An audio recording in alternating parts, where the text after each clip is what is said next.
Hello students, मैं Dr. Rana. Today we'll see the difference or the definition of tone and intonation. Tone और intonation ये तो ऐसा लगता है जैसे एक जैसी चीजें हैं, मगर tone is quite different from intonation. And let us see, tone and intonation should not be confused as being one and the same at the same time or the same thing. They are different both in manner and matter. अब manner और matter actually tone का manner और tone का matter और intonation का manner और intonation का manner दोनों का अलग अलग होता है. टोन क्या है? It is simply the expression of one's mental state और emotion as being happy, arrogant, excited और ऐसा जो भी एक हमारी जो मूल उस समय भावना रहती है उसको टोन हम बोलते हैं ना. इसकी टोन देखो, एक कैसी टोन से बात कर रहा है, दैट इज द टोन. गुस्से में है या एक्साइटेड है. One can easily mark the mood of a person through once tone of speaking certain thing, whereas intonation is the rise and fall. ये important है, rise and fall. जब हमारी pitch जो है, language की pitch, जो हम भाषा जो हम बोल रहे हैं उसकी pitch का उतार चढ़ाव intonation होता है, जबकि tone हमारा attitude बताता है ना. Pitch of what is said. Intonation is the study of the up and down movement of the speech, and which may be represented by the symbols of arrows. ये arrows से हम upward या downward arrows जो है उसके through इसको हम represent करते हैं टोन, intonation को. टोन हमारा attitude है. हम कोई भी बात किस तरह से कहते हैं, जैसे मान लीजिए कोई हमारे पसंद का आदमी आया है हमारे घर में तो हम कहते हैं आइए आइए बैठिए बैठिए. दैट इज अवर टोन कि हाँ हम इनफॉर्मली या फॉर्मली उनका स्वागत कर रहे हैं. और अगर कोई ऐसा व्यक्ति आता है जो अनवांटेड है तो हम उससे पूछते हैं हाँ क्या बात है, क्यों आए हैं. यानी हमारा जो इस समय टोन जो है वो अलग हो जाती है. हम किसी को बड़े प्यार से कोई चीज देते हैं, ये लीजिए, और किसी को अनिच्छा से देते तो कहते लो, रख लो, ले लो. इस तरह से तो ये हमारा टोन, हमारा एटीट्यूड बताता है. Intonation is a voice pattern. Intonation voice pattern है और टोन हमारा एटीट्यूड है. It is possible through tone to trace the real meaning of the words used which underlines. जो हम वर्ड यूज करते हैं उसमें एक्चुअली हम टोन में जरूरी नहीं है कि हम स्पष्ट भाषा में बात करें, मगर टोन से हमारे बोले गए शब्दों में निहितार्थ, अंडरलाई जो है नीचे उसमें छुपे हुए जो अर्थ है, हम उसको निकाल लेते हैं टोन से. किसी जैसे तारीफ हो रही तो हम बड़े अच्छे से कहते हैं हाँ, और इसी को हमने अगर कह दिया हाँ या हूं तो दैट इज नेगेटिव मीनिंग. तो उसमें मीनिंग जो छुपा रहता है वो हमारी टोन से क्लियर हो जाता है. तो टोन में है and not the words used in speech. हम शब्द भले कितने अच्छे यूज करें, जैसे हम बोलते बहुत नाम कमा रहा है वो, अच्छे शब्द हम बोले, और अगर यही कह दिया हमने कि अरे बहुत नाम कमा रहा है वो, बस इतना टोन हमने जरा सा चेंज किया तो उसका मीनिंग उल्टा हो जाता है. Generally, when a question is asked, हम intonation की बात करें, the intonation rises, and when the answer is given, there is a fall in the pitch. और intonation का जब हम जिक्र करेंगे तो पिच हमारी जब प्रश्न पूछेंगे तो ऊंची हो जाएगी और जब हम उत्तर देंगे तो नीचे हो जाएगी. मैं ऐसे एक जनरल सा एग्जांपल देता हूं. हमने पूछा व्हाट्स योर नेम. अब नेम बोला तो ऊंची हो गई टोन, इंटोनेशन हमारा जो है वो राइज हो गया. और उसने बोला कि my name is John. John नीचे आ गया. So name and John. What's your name? My name is John. और simply what's your name? John.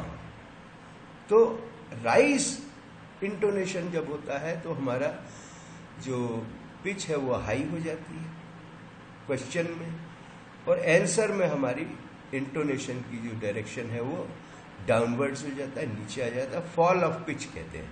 Generally when a question is asked है, when a good news is informed the intonation is high. जैसे ही हमको good news मिली, अरे बोलते हम, अरे मतलब ऊपर. And which the opposite statements intonation falls. और खराब न्यूज है तो हम कहते हैं अरे. अब वो अरे और अरे या व्हाट इतने में अंतर आ जाता है. This way it is easy to classify the types of messages that have a generality of intonation either as rising और फॉलिंग. या तो राइजिंग होती है टोन, ऐसे और भी होती हैं, आगे अपन जिक्र करेंगे. तो जब हमारे पास कोई क्वेश्चन होता है या गुड न्यूज होती है, हमारी टोन ऊंची हो, इंटोनेशन ऊंचा हो जाता है. और जब ये नेगेटिव हम आंसर देते हैं या नेगेटिव न्यूज मिलती है तो इंटोनेशन जो है वो फॉल हो जाता है. पिच हमारी फॉल, राइज फॉल पिच ये होती है. There are two more types of intonations which involve either rising falling pitch. Rising falling भी एक होती है इसके बीच की, कि एक हिस्से को हम राइज कर देते हैं एक ही बात में और अगला हिस्सा उसका फॉल हो जाता है. That is the fall of intonation. तो राइजिंग फॉलिंग होती है एक, और या कहीं अधूरा हमको डाउटफुल सिचुएशन होती है जिसमें सर्टेनिटी नहीं होती है, तब हमारी फॉलिंग के साथ फिर बाद में राइज हो जाती है. और ये तो that is falling and rising. Recognized throughout the world are arrows added to the particular syllable which with a rising sign of arrows. अब ये देखिए हमने बताया है यहाँ उस पर्टिकुलर सिलेबल पे राइज होता है जो शब्द का एक हिस्सा है. And falling sign as this, नीचे को ये तीर जा रहा है. बोथ फॉर्म हमेशा हम उसको लेते हैं लेफ्ट टू द राइट, यानी उस सिलेबल के लेफ्ट से राइट की तरफ या तो ऊपर जाएगा या नीचे जाएगा. इसको हम कहेंगे either it is rising tone intonation और फॉलिंग इंटोनेशन. हम यहां देखते हैं कि राइजिंग टो इंटोनेशन और फॉलिंग इंटोनेशन को हम कैसे यूज करते हैं. पहले तो मैं आपको ये स्पष्ट कर दूं कि a question is not necessary to begin with WH item. What, when, where, why, how वगैरह ये WH आइटम होते हैं. या फिर किसी की ऑक्सिलरी से हम स्टार्ट करते हैं कि are you hungry, did he go, is he feeling sleepy, or does he play hockey. इस तरह से हम क्वेश्चन बनाते हैं जो हमारी आंख के सामने लिखे हुए रूप में दिखते हैं. मगर जब हम बोलचाल की भाषा में बात करते हैं तो जरूरी नहीं है कि हम उसको WH आइटम से या ऑक्सिलरी से उसको हम बनाएं. हमारे पास दो टाइप के क्वेश्चन होते हैं, आइदर WH आइटम जिसका कोई आंसर होता है, और एक होते हैं क्वेश्चन जो कि ऑक्सिलरी से स्टार्ट होते हैं, उनका आंसर या तो यस या नो होता है केवल. तो हमारे पास WH और यस नो क्वेश्चंस दो प्रकार के होते हैं. अब यहाँ एग्जाम्पल है, एक हमने क्वेश्चन पूछा, इसकी हमको इंटोनेशन की पोजीशन देखना है, और इसमें यह भी देखेंगे कि हमारा कौन सा सिलेबल इससे प्रभावित हो रहा है. एक क्वेश्चन है, देखिए ये है स्टेटमेंट, मगर जब हम इसको क्वेश्चन बनाते हैं तो हम पर्टिकुलर सिलेबल पे हमारी इंटोनेशन को राइज कर देते हैं. सिंपल अगर पढ़ेंगे तो लास्ट में क्वेश्चन मार्क लिखा हुआ है, मगर हमको दिख रहा है ये WH, न तो ये यस नो क्वेश्चन है ना ये WH क्वेश्चन है, ये ही से चालू हो रहा है. अदरवाइज क्वेश्चन या तो वेयर, व्हाट, व्हेन या इज, डज, डू, इस तरह से स्टार्ट होता है. मगर बोलचाल की भाषा में इस तरह से हर बार क्वेश्चन में हम WH लगाएंगे या इज और ऑक्सिलरी वॉज या इस टाइप का कुछ लगाएं, जरूरी नहीं होता है. हम इसके मैटर से समझ लेते हैं कि ये क्वेश्चन है. अगर हम नॉर्मल इसको पढ़ेंगे तो ही found it on the street, तो ये हो गया एक तरह से इंफॉर्मेशन हो गई।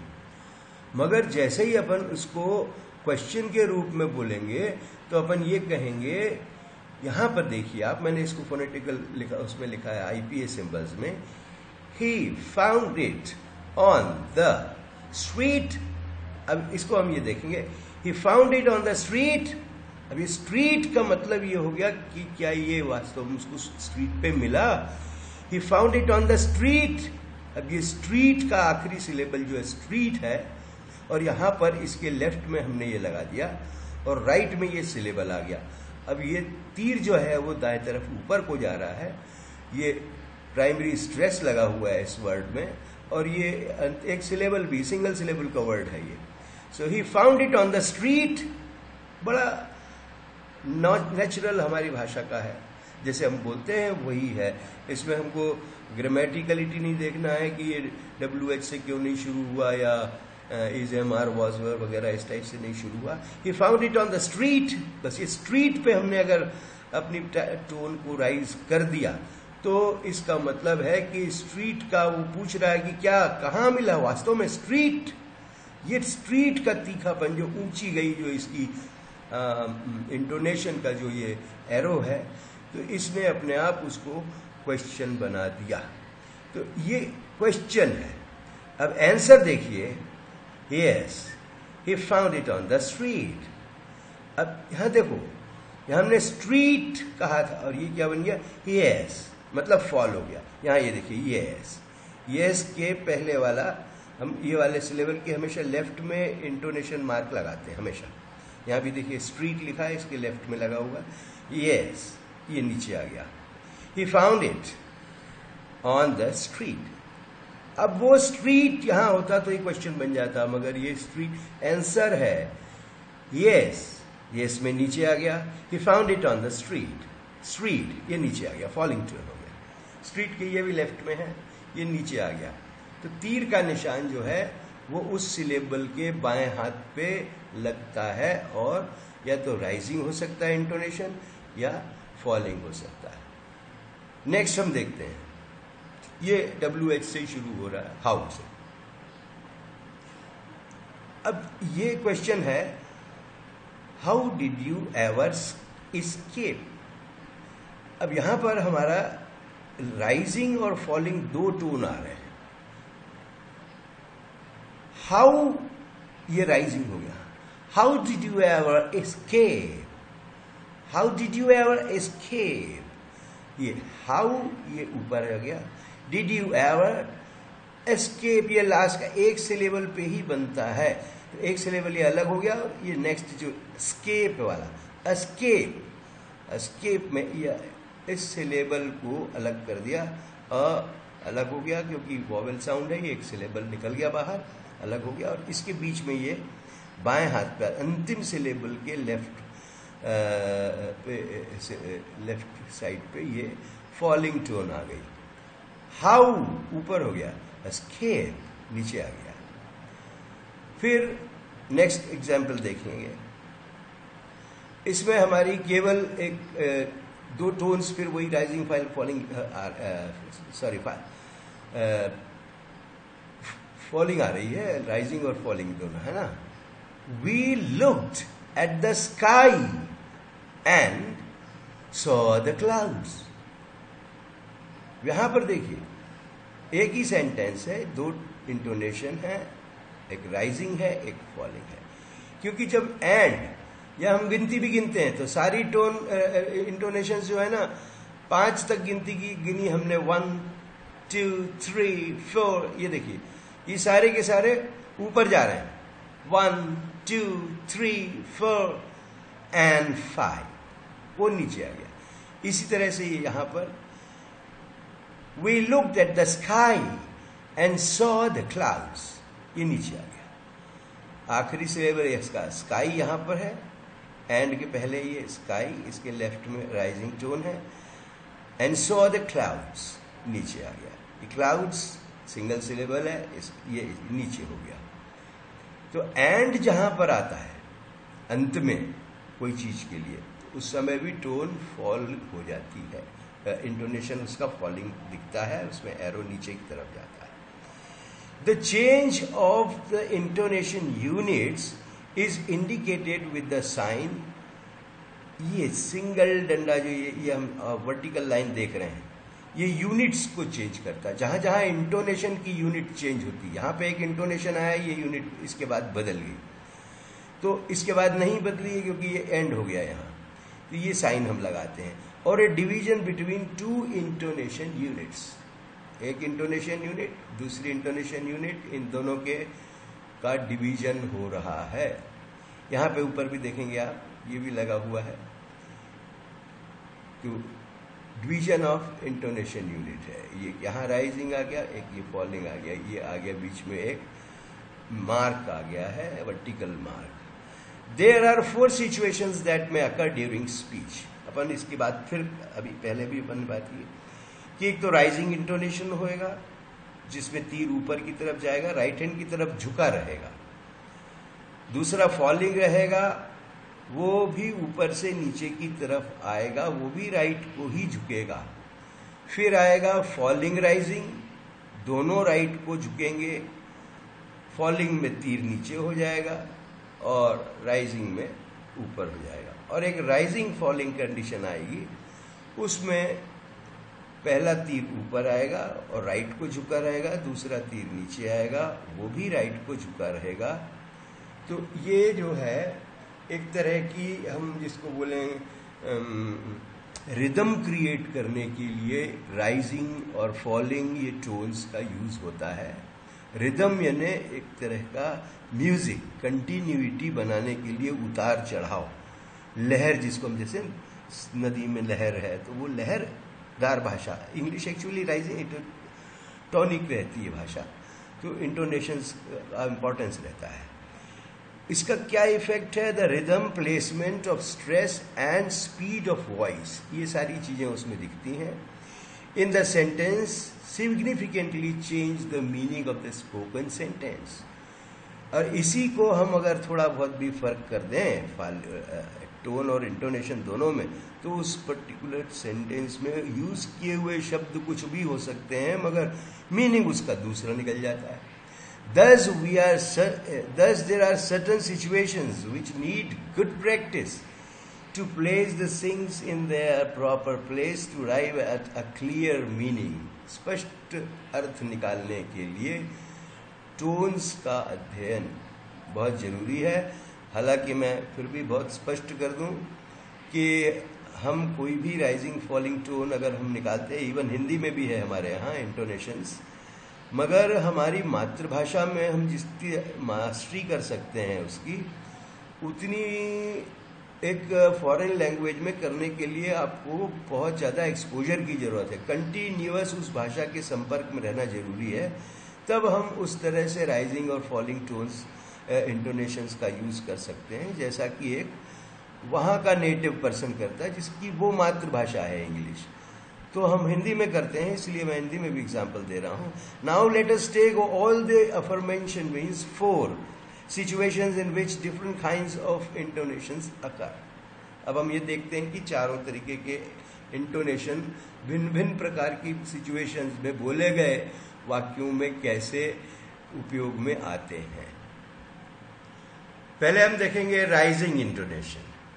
अब ये जो है एक एक्सटेटिक फीलिंग एक्सप्रेस करने के लिए होता है. एक्सटेटिक यानी बड़ा, हम जिसको कहते हैं कि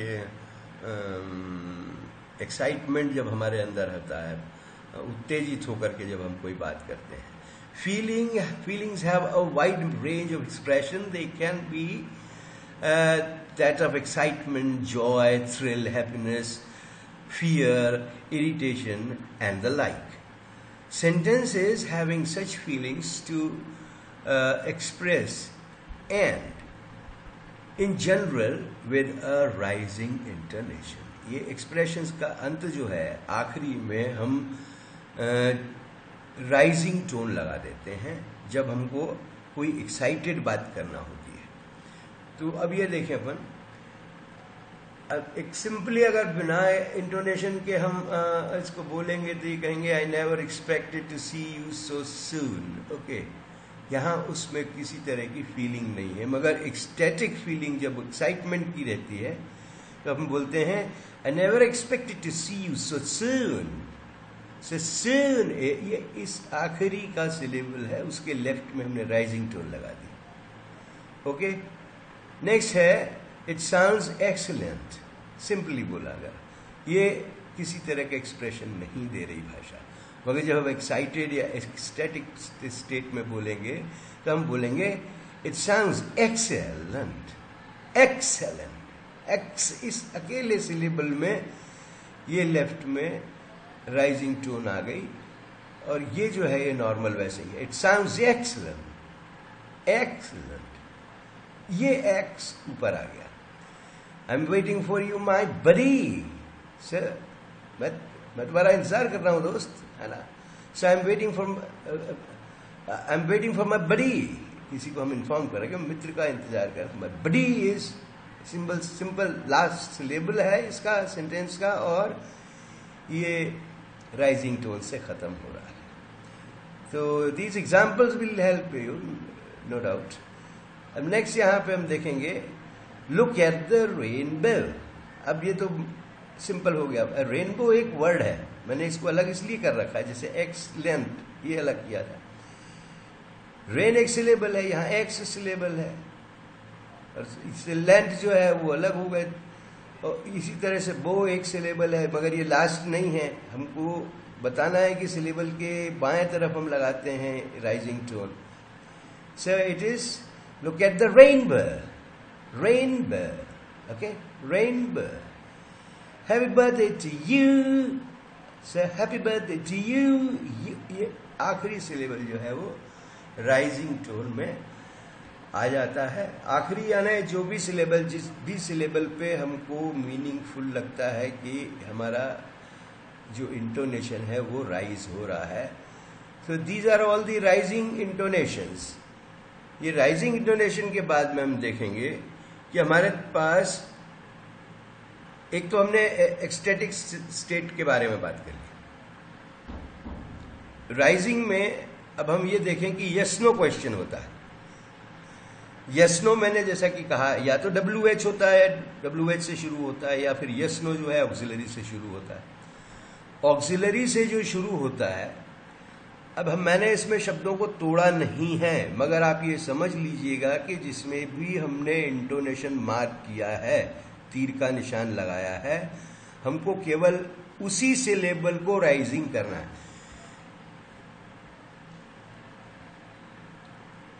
अब यहां टीचर है, टी है ये सिलेबल, चर अलग हो जाएगा। मूवीज है तो मूव अलग है, वीज अलग है।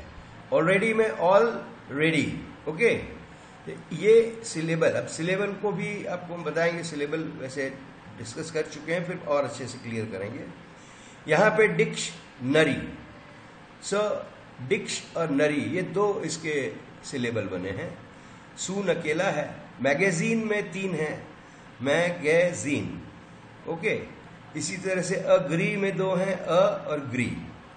स्टैम्प्स में एक ही सिलेबल है क्योंकि एक ही वॉवेल है। वॉवेल वो होता है जो उच्चारण में वॉवेल होता है, स्पेलिंग में होता है उसको भूल जाइएगा। AEIOU कोई वॉवेल नहीं है। वॉवेल वो है जो बोलते समय हम स्वर का उपयोग करते हैं, केवल ये लिखा हुआ है, स्क्रिप्ट में लिखा हुआ है, but what you speak is language, and language में ही हमारे पास में वॉवेल होता है। हम वॉवेल को यहाँ पर ABCD से नहीं दर्शाएंगे और न दर्शाना चाहिए। वॉवेल मुंह से बोली हुई ध्वनि या साउंड होती है। Alright, so yes no question होता है हमेशा ऑक्सिलरी वर्ब से स्टार्ट होता है। ऑलराइट, और दूसरा ये है इसकी खासियत कि इसका आंसर जो होता है या तो यस होता है या नो होता है। तो हम यहां देखें, अभी हमारा एक क्वेश्चन है, यस नो क्वेश्चन है। ये देखिए, डू यानी वर्ब ऑक्सिलरी, प्रो ऑक्सिलरी बोलते, प्रो ऑक्सिलरी शुरू हो रहा है ये। So do you really believe the joke? So joke is the last syllable, यहां लग गया। Do you really believe the joke? So do you like your new teacher? New teacher, teacher को नहीं किया हमने। Do you like your new teacher? Teacher Does she like the movies? Movies? Have you finished already? Already. Is he a fan? Fan. पूरा syllable है ये. May I borrow your dictionary? May I borrow your dictionary? Dictionary. D पे आया है ये. Will it come soon? Soon. All right. Do we have any magazines? Say magazines. मैं वाला ई अकेला इतने syllable पे ही है. Do we have any magazines? All right. Did she agree? Did she agree? Do we sell stamps? So these are all rising syllables.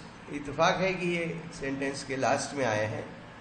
So हम इसको ये मानेंगे कि जो भी सिलेबल आता है, ये देखिए सिलेबल यहाँ वर्ड भले आखिरी में है मगर सिलेबल पहले है. मैं पे लगाया है, डी पे लगाया है, ल पे ऑल इस पे लगे, मूव, टी आगे शब्द का और हिस्सा है मगर हम उस सिलेबल पे लगाते हैं इंटोनेशन का मार्क जिस सिलेबल को हम राइजिंग टोन में रखना चाहते हैं. अब राइजिंग इंटोनेशन और कहाँ आता है? जिस पर्टिकुलर शब्द पे हम जोर देकर बात करना चाहते हैं उस समय हमारे पास दो चीजें हो जाती हैं. एक तो हम उसको उस पर्टिकुलर वर्ड को मतलब उस सिलेबल को स्ट्रेस कर देते हैं, स्ट्रेस करके और उसी को हम हाई पिच पे ले जाते हैं, मतलब उसकी टोन राइज कर देते हैं. When some important items, ये important होते हैं, are enumerated or talked about or some special attention is to be paid to some words.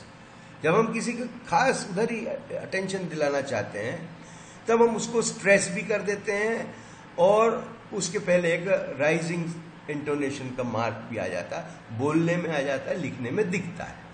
Okay. अब यहां हम देखेंगे कि she was wearing a silk sari, silk dress और सिल्क साड़ी कुछ भी कहते हैं. तो यहां हमने सिल्क पे स्ट्रेस दिया है. देना देखिए मैं स्ट्रेस भी लगा देता हूं, ये स्ट्रेस मार्क हो गया. ओके. छोटा सा ये जो मार्क है that is stressed mark, stress का. अब ऐसे में क्या हुआ, ये इसकी टोन जो है राइज कर दी. सिल्क ड्रेस हम बोल रहे हैं, सिल्क पे हम स्ट्रेस कर रहे हैं इसलिए ये राइजिंग हो जाएगा.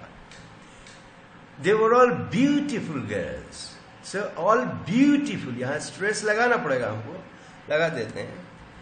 और वो ब्यूटीफुल पे हमारा ध्यान आकर्षित करना चाह रहे हैं हम सुनने वाले का, इसलिए हम उसको राइजिंग टोन में कर देते हैं. They were all beautiful girls. Okay. ये रिपीट हो गया है, इसको मैं छोड़ देते हैं, यही रहने देते हैं.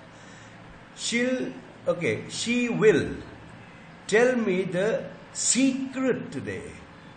शील टेल मी द सीक्रेट. ये हमने इसको राइज भी कर दिया, इसमें हम एक स्ट्रेस भी लगा देते हैं. ये स्ट्रेस जो है वो हमारा पर्पस है कि हम जिससे बात कर रहे हैं उसका ध्यान इस पर्टिकुलर शब्द पे जाए, शब्द के सिलेबल पे जाए. सिलेबल पे जब हम स्ट्रेस करते हैं तो पूरा वर्ड इंपॉर्टेंट हो जाता है. ओके. अब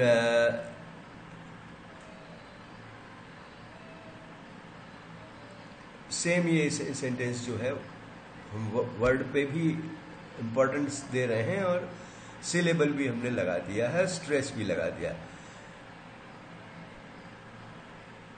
अब हम क्वेश्चन टैग की बात करते हैं. क्वेश्चन टैग यानी एक तरह से जिसको हिंदी में अगर बोले तो एक पूछ यानी पुछल्ला. और ये हमेशा कब लगता है, जब एक स्टेटमेंट होता है.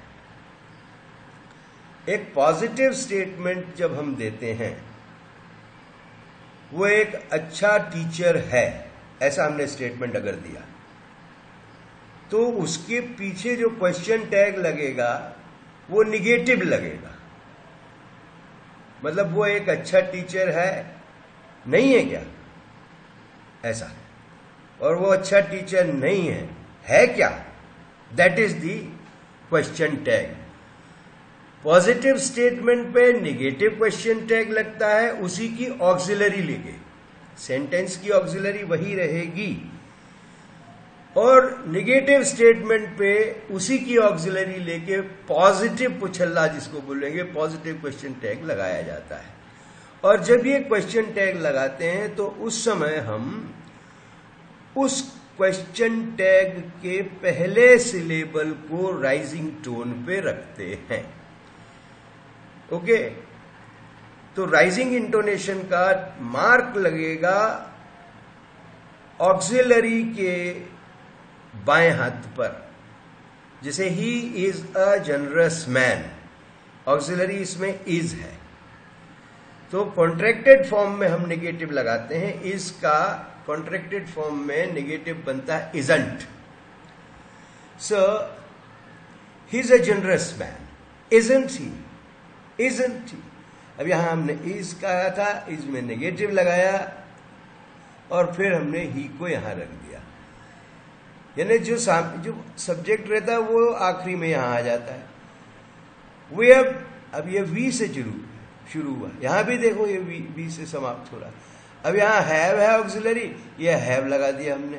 ये पॉजिटिव में, हमने यहां नेगेटिव में कॉन्ट्रैक्टेड नेगेटिव नॉट लगाया है, जो कि कॉन्ट्रैक्टेड है, छोटा फॉर्म है उसका, पूरा नहीं लगता है ना। So we have met already, haven't we, है को या हैवंट वी। सो ये नेगेटिव क्वेश्चन टैग बन गया। They are going to visit the Taj, आर और दे। सो आरंट दे, ये देखिए आर में नेगेटिव करके, ये पॉजिटिव है सेंटेंस तो नेगेटिव लगा दिया, और आरंट को हमने ये राइजिंग इंटोनेशन दे दिया। यू लाइक फिश, पॉजिटिव है, यू लाइक फिश, इसमें लाइक में जो है डू छुपा हुआ है, तो हमने ये निकाला और यू को रखा। So don't you, so you like fish, don't you, that is the rising tone, don't you. You are not, अब यह नेगेटिव आया देखो, है ना, तो नेगेटिव आया तो हमको पॉजिटिव उसका क्वेश्चन टैग लगाना पड़ेगा।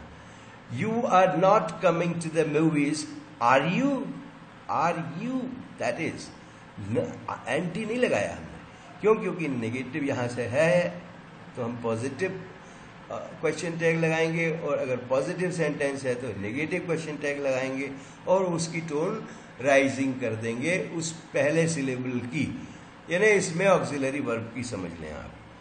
सो you are a new student, aren't you. The bell has rung, hasn't it, hasn't it, it means the bell, bell के लिए हमने इसका प्रोनाउन ले लिया it. The view is beautiful, isn't it, question tag लगा दिया। क्वेश्चन टैग में हमने राइजिंग टोन लगा दी उसकी ऑक्सिलरी पर। फिर राइजिंग इंटोनेशन, एक और सेंटेंस है, you have worked very hard, haven't you, haven't you, हा, हैव यू, तो ये निगेटिव हो जाएगा। पॉजिटिव स्टेटमेंट निगेटिव हो जाएगा, केवल ऑक्सिलरी से मिलकर कॉन्ट्रैक्टेड फॉर्म में नॉट लगेगा। ये सब राइजिंग टोन हो जाएंगे, इंटोनेशन हो जाएंगे। ऑलराइट, सो कंट्रास्ट हम जब बनाते हैं उसमें भी हम राइजिंग टोन का, इंटोनेशन मार्क का यूज करते हैं। अब यहां देखेंगे हम दो जगह पर यूज कैसे करेंगे।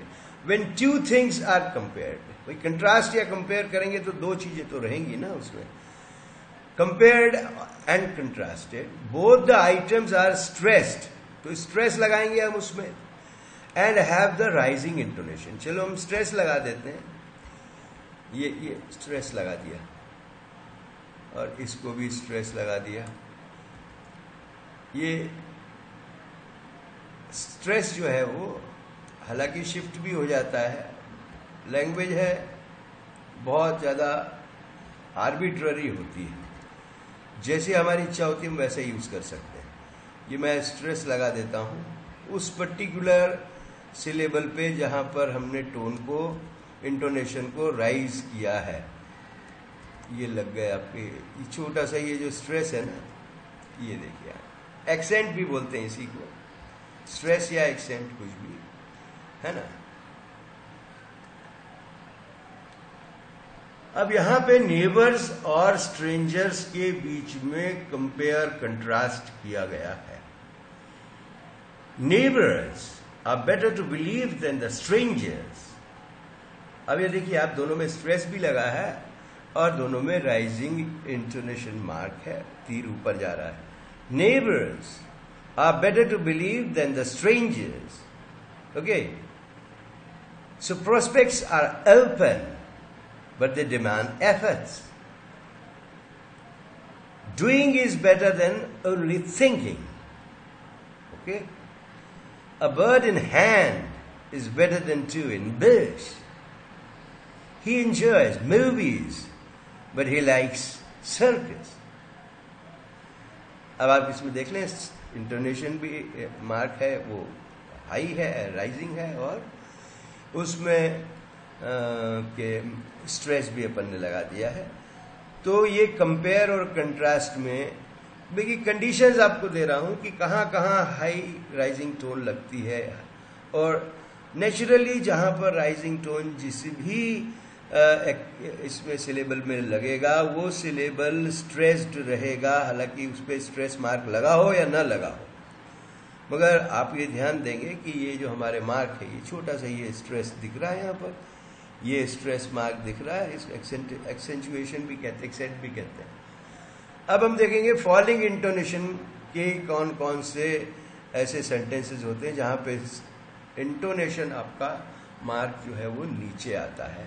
तो पहला तो है ये statement, the statements that convey only information and no argument. देखो, स्टेटमेंट है ये सीधा सीधा, न तो ये आर्ग्यूमेंट है और ना कोई एक्साइटमेंट है, केवल इंफॉर्मेशन देने वाला स्टेटमेंट है। आज इतने बजे ये हो गया, दैट्स ऑल। फलाना मंत्री यहां आएगा, दैट्स ऑल। तो ये सीधा का सीधा फॉलिंग टोन में आ जाता है, इसका इंटोनेशन नीचे की तरफ जाता है। राइजिंग की कंडीशंस आप देख लीजिए, फॉलिंग की देख लीजिए। अब अपन यहां देखते हैं, ये इंफॉर्मेशन है, इसमें एक्साइटमेंट या आर्ग्यूमेंट नहीं है। They told me a very interesting story. Okay, plain है और स्टोरी पे आके ये नीचे हो गया। The captain is arriving today. Today today नहीं है, टुडे सिर्फ सूचना है। सूचना पे हमें न तो उत्साहित होना है, एक्साइटेड होना है, उत्तेजित होना है, ना तो हमको उसमें आर्ग्यूमेंट करना है। जो बात कह दी गई दैट इज कह दी गई। The commission has declare the dates, नीचे आ गया dates. The universities are conducting open book examinations.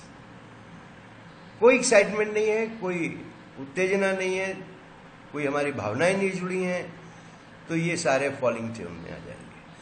Popularity and wisdom are quite opposite terms. It's a statement. Nice to meet you. इसमें कोई एक्साइटमेंट नहीं है, नहीं तो हमारा हो जाता nice to meet you. Nice पे आ जाता राइजिंग, स्ट्रेस हो जाता। I'll be back in a minute. We should work together for more often. She doesn't live here anymore. सूचना। WH में देखेंगे हम, WH मैंने आपसे पहले बात की थी, WH और यस नो क्वेश्चंस।